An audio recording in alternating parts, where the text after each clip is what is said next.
Olá, pessoal. Bom, eu deixei aí o Senado, né? Saí de lá e vim aqui para Praça dos Três Poderes, né? Lá está o Legislativo, o Wolf está mostrando agora o Legislativo, Câmara e Senado. Depois vai lá, ali ao fundo está o Supremo Tribunal Federal. Supremo Tribunal Federal. E lá no fundo, atrás das árvores, lá está a Procuradoria-Geral da República. Aqui o Wolf mostra a bandeira. Esta, segundo consta, é a maior bandeira brasileira que nós temos no país hasteada, né? Está hasteada aqui na Praça dos Três Poderes. Os candangos ali, né? Simbolizando os candangos aí, na homenagem aos trabalhadores, já que amanhã é o dia 1º de maio. E lá, bem lá está o presidente da República, né? É o Palácio do Planalto, onde ocorrem as grandes decisões nacionais. Eu acho que isso aqui é um simbolismo, né? Os três poderes, e nós estamos diante de um cenário de tragédia em relação a emprego no Brasil na véspera do 1º de maio. Eu quero dizer o seguinte, eu gostaria muito de estar aqui comemorando, eu gostaria muito de ver os trabalhadores brasileiros comemorando avanços importantes no dia 1º de maio. Mas, infelizmente, não há avanços a comemorar. Os números revelam a dramaticidade do cenário em relação ao desemprego no país, que é, sem dúvida, o maior desafio de qualquer governo. Eu não imagino um governo não olhando de frente para esse desafio. Eu não imagino o Legislativo e o Executivo olhando de frente para o drama vivido por milhões de brasileiros. Hoje já são, segundo o IBGE, já são 54 milhões de brasileiros na linha da pobreza e abaixo da linha da pobreza. Ou seja, na linha da pobreza e na linha da miséria absoluta. Nós temos no Brasil 20 milhões de brasileiros que vivem com R$ 140 por mês. E temos 9 milhões de brasileiros sobrevivendo com R$ 70 por mês. 9 milhões de brasileiros é mais do que toda a população da Suíça. Nós temos 100 milhões de brasileiros sem saneamento básico. É o reflexo da pobreza. E nós temos 35 milhões de brasileiros sem água tratada. Na verdade, 100 milhões de brasileiros, isso equivale à população da França e da Espanha. São duas grandes nações da Europa, portanto. 100 milhões de brasileiros sem saneamento básico. Nós temos 17 milhões de brasileiros sem coleta de lixo. E temos 17 milhões, é uma população equivalente à Holanda. E 4 milhões de brasileiros não têm sequer um banheiro em casa. Isso equivale à população da Nova Zelândia. Veja o drama. Nós temos 33 milhões de trabalhadores brasileiros com carteira assinada. Mas a nossa força de trabalho passa de 100 milhões. E pelos números publicados pelo IBGE, hoje são 65 milhões de brasileiros integrantes da força de trabalho brasileiros que estão desocupados. 65 milhões de brasileiros desocupados, sem oportunidade de trabalho. E olha, em 2015 era menos. Nós tínhamos 63 milhões de brasileiros desocupados em 2015. A força de trabalho em 2015, que tinha oportunidade de trabalho, correspondia a 92 milhões e alguma coisa de brasileiros. Hoje são 91 milhões de brasileiros com oportunidades de trabalho. Apenas 33 milhões com carteira assinada, mas temos 91 milhões de brasileiros com alguma ocupação. Portanto, há uma informalidade que leva brasileiros a sobreviver. Mas olha, as estatísticas oficiais não retratam a grandeza do drama vivido pelos desempregados no país. Porque os critérios adotados pelo IBGE para apurar o número de desempregados no Brasil merecem reparos. Esses critérios merecem reparos. Por quê? O IBGE considera empregado o trabalhador que trabalhou 1 hora durante toda a semana da investigação, da pesquisa. Então, se alguém está ali na esquina vendendo bala durante 1 hora, é considerado pelo IBGE um trabalhador empregado.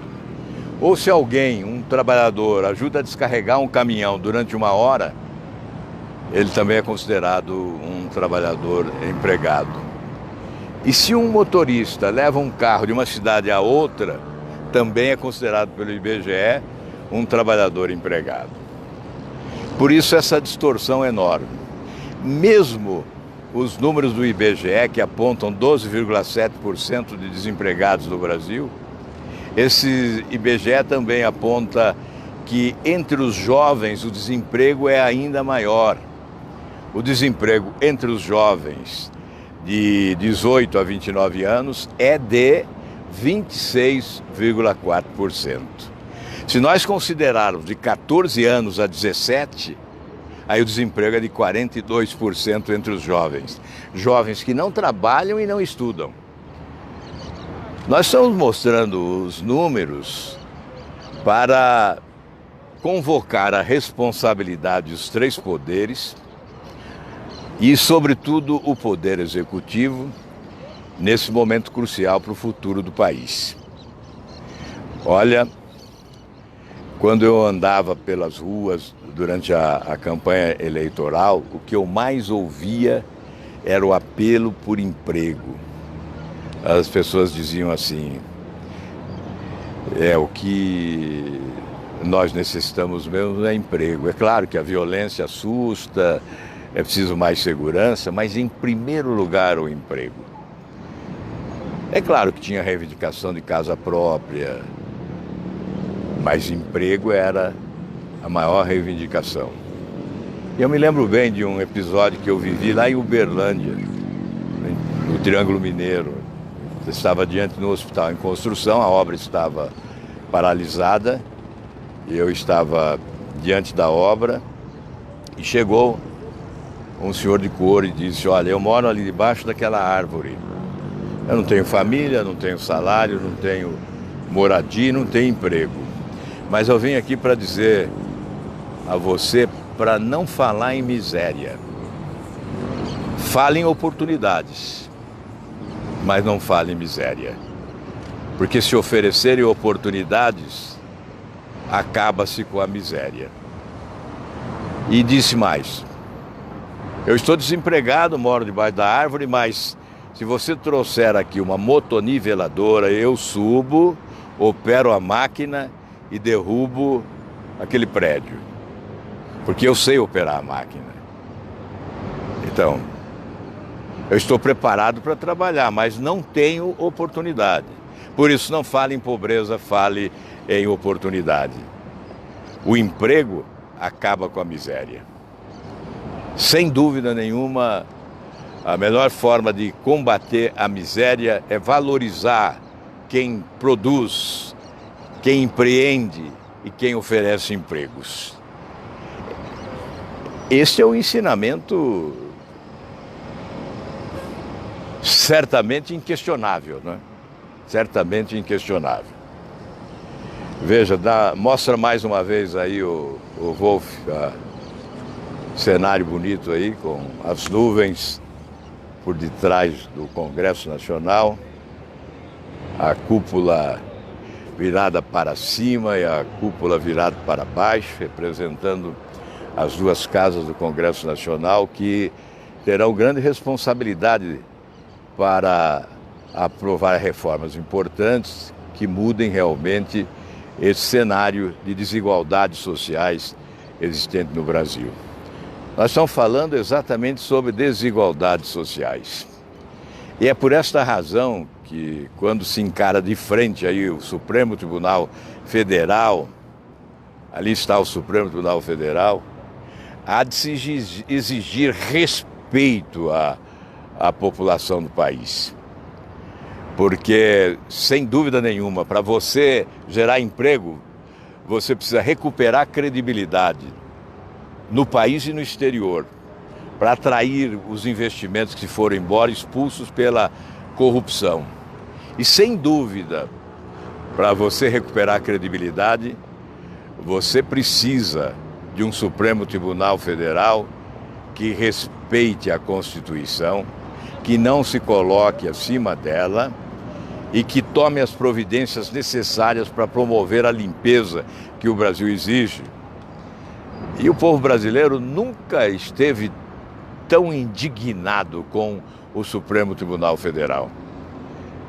Basta ver os pedidos de impeachment que se encontram sobre a mesa do Senado Federal. Basta citar o apoio que tem o requerimento que propõe a instalação da CPI Lava Toga no Senado Federal. É por esta razão que o Supremo Tribunal Federal tem sim uma responsabilidade grande para melhorar a imagem do Brasil, das nossas instituições e certamente atrair recursos externos que podem contribuir para o nosso progresso e nosso desenvolvimento.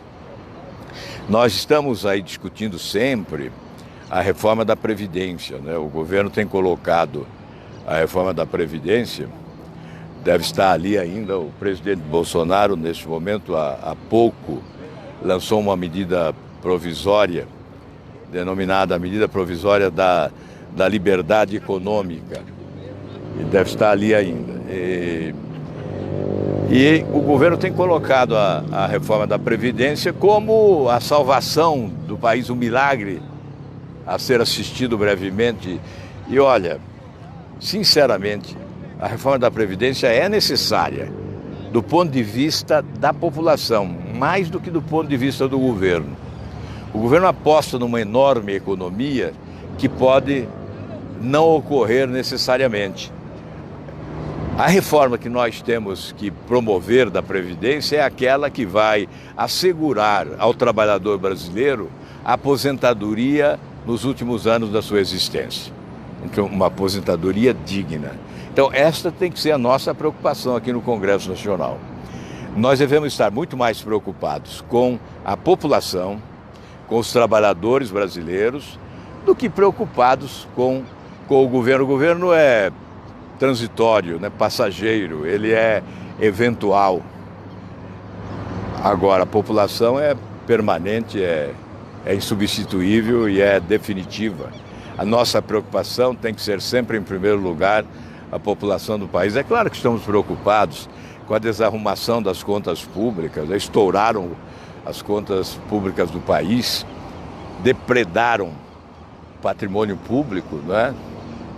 Pilharam os cofres públicos. O desfalque é enorme. Você sabe que só a Operação Lava Jato já conseguiu a devolução de mais de 40 bilhões de reais. Só a Operação Lava Jato conseguiu. E é evidente que não vai conseguir a devolução de tudo que foi roubado de dinheiro público no país nos últimos anos. Então nós estamos dizendo que é importante a recuperação da credibilidade, mas é importante uma reforma fundamental, que é a reforma tributária.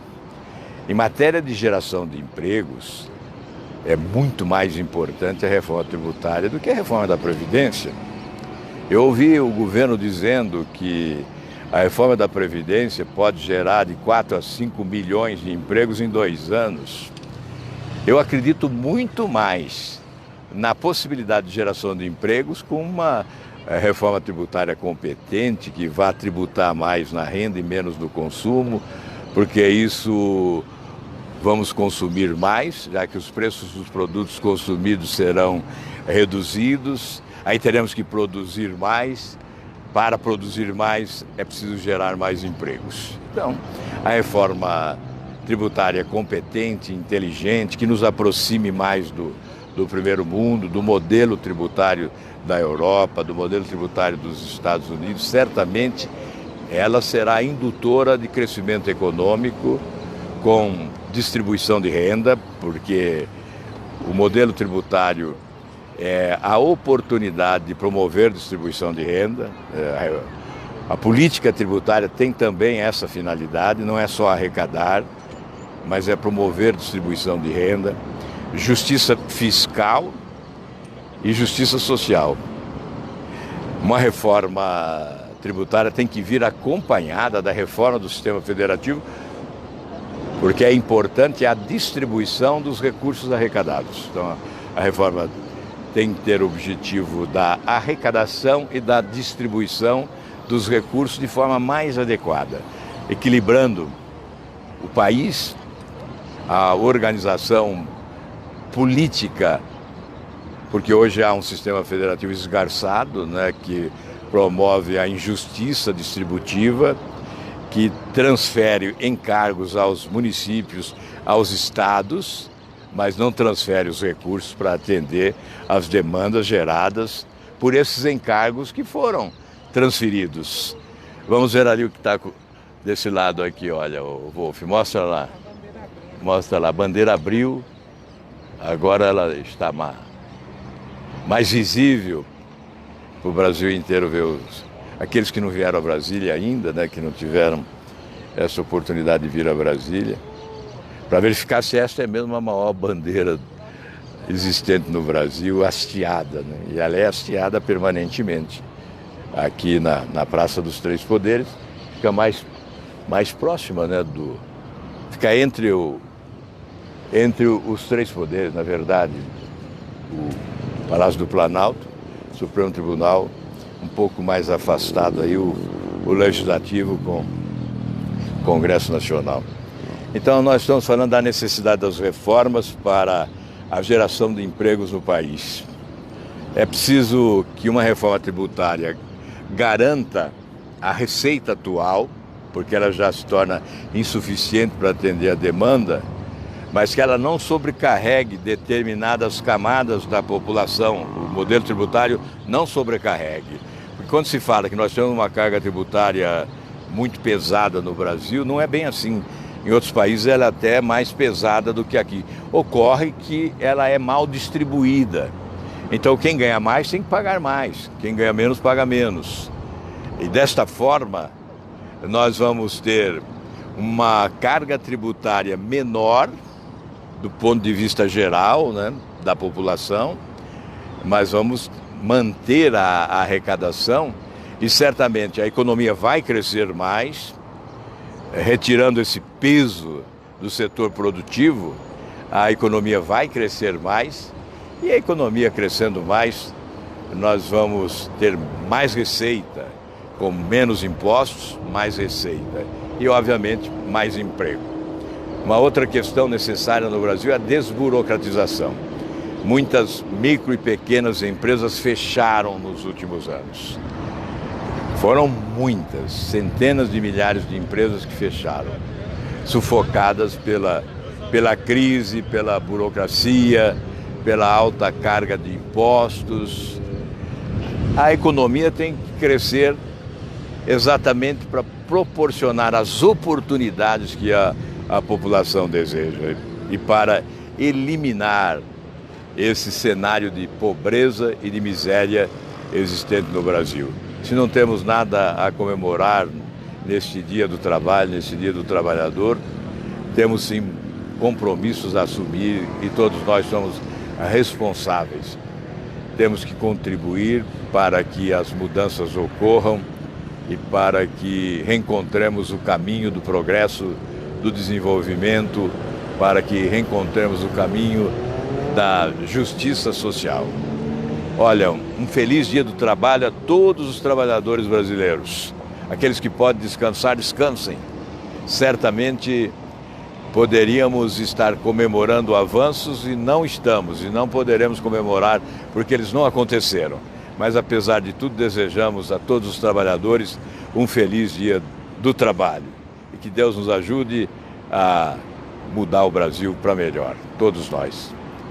E olha, mostra aí mais uma vez esse cenário aqui na Praça dos Três Poderes, que se constitui na esperança de milhões de brasileiros de um tempo novo e de vida melhor. Grande abraço.